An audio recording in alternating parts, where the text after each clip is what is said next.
Welcome back to the Lock Shed, and welcome back to part 3 of my Paclock builds. This is the 3-part series that I'm doing, and this is the last part. The first one I built this 90A, second one I built this interchangeable core, and now finally I'm going to be building this UCS-2A, not a 1A, and I'll tell you why in a little bit. Thank you guys for watching. Thank you guys for sticking around for this long for my 3-part video. And let's start building this guy right here. All right, so we got all the parts here for you. This one is a LFIC. So this is the core that we're going to be using. And it does have the actuator, the tailpiece for the actuator, the pieces that hold together, that hold the actuator in the body, the shackle spring, the shackle itself, the ball bearings, the screw that holds the shackle in place, and the screw that holds the SFIC in place. And then we have this. This is a weather guard for the bottom of this particular lock. So the reason why this is a 2A, not a 1A that I've discovered, is the shackle size. So this here is a 1A shackle size, and this here is a 2A. You can see the difference in thicknesses and hardiness. So this one is actually a 2A because of the shackle holes that I discovered later. So let's go ahead and put it together. And just like we did before, we're going to start with the shackle itself. And we're going to go ahead and toss the spring right down the left side of the shackle holes. Go ahead and push this guy in, spin him around. Right there is the hole we need for our little shackle screw. And nice. Go ahead and tighten it down. There we go. Get that nice and flush. Oh, a little bit more. Nice and flush. There we go. So now that shackle is locked into place. It's not going to go anywhere. It's not going to come flying out. Okay. Now we're going to deal with the actuators and the ball bearings. So we're going to go ahead and push this to the locking position. Grab our 2 ball bearings and just kind of slide them down in there. See them down in there, and we're going to grab a screwdriver and try to put them in place where they don't fall out on us, just like that. And I'm going to grab my actuator piece and just let it fall straight down. I don't think that's all the way down.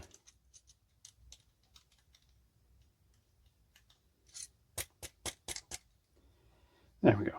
Well, that's the unlock position. Let's go ahead and put it into the locked position. There we go. There. So you can see the shackle is now locked into place.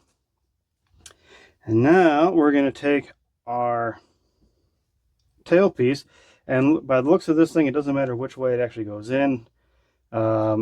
This way or the other way. So we're going to grab this guy, and I'm going to use my tweezers to kind of gently put him down,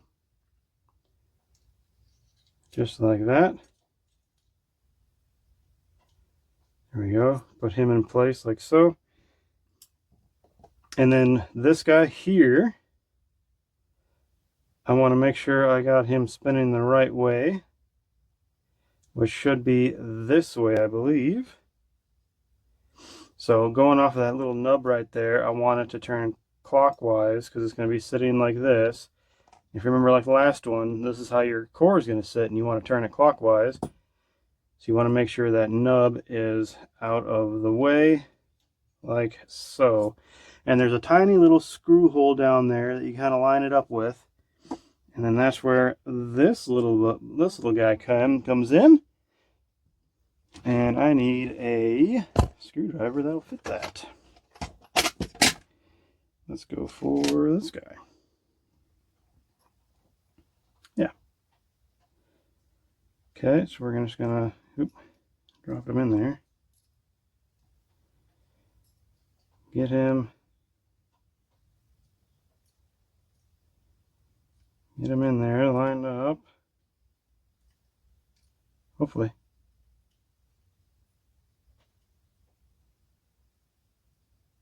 There we go. Screw him down. There we go. So that's what holds everything in place for the actuator of that core. So everything is looking good. Now let's make sure we actually put that in there the correct way by sliding him down. Okay. He's sitting where I want him to sit. And a nice open. There we go.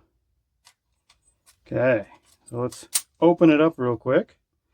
And then we're going to take this guy right here. Make sure I have the right. Yep, okay. Make sure I got the right tool for the job. Toss him down. Thread that into place and lock that core into place. There we go. Go ahead and lock it back up, do a double check. Everything is working. It opens. Perfect. One more thing. That, this piece right here. Nice little weather guard goes sitting right there. And you got yourself a washer. And this guy. And I need a different tool again. This one. Nice. Different size hex. Get him threaded in there. Oops, I might have the wrong tool again. Yep, I do. Let's try this one. Nope. Well, where is it? I guess I'll have to find it later. But normally you just tighten that guy down as far as you can, and there you go. You got yourself your weather guard. Just like that. And there we have it. A fully functional Paclock UCS-2A. And there it is, folks. That is 3 Paclocks built. We have the 90A, the interchangeable core with the best lock, and the 2A. Thank you guys for watching this series. I hope you guys enjoyed it. Hope it was very informative for you. If you ever feel like you destroyed a lock or torn it apart or can't tell if you got it put together right, you can check out this video and the other two if these are the locks that you were building. Anyway, thank you guys for watching. Don't forget to hit that like and subscribe button. Those ones are always fun to hit. You know, it's their favorite things in the world is just to get pushed, just that little, just like that. Thank you, Paclock, for helping me gather the material, the parts and stuff with me. You should go check out their website, Pacific Lock Company or Paclock.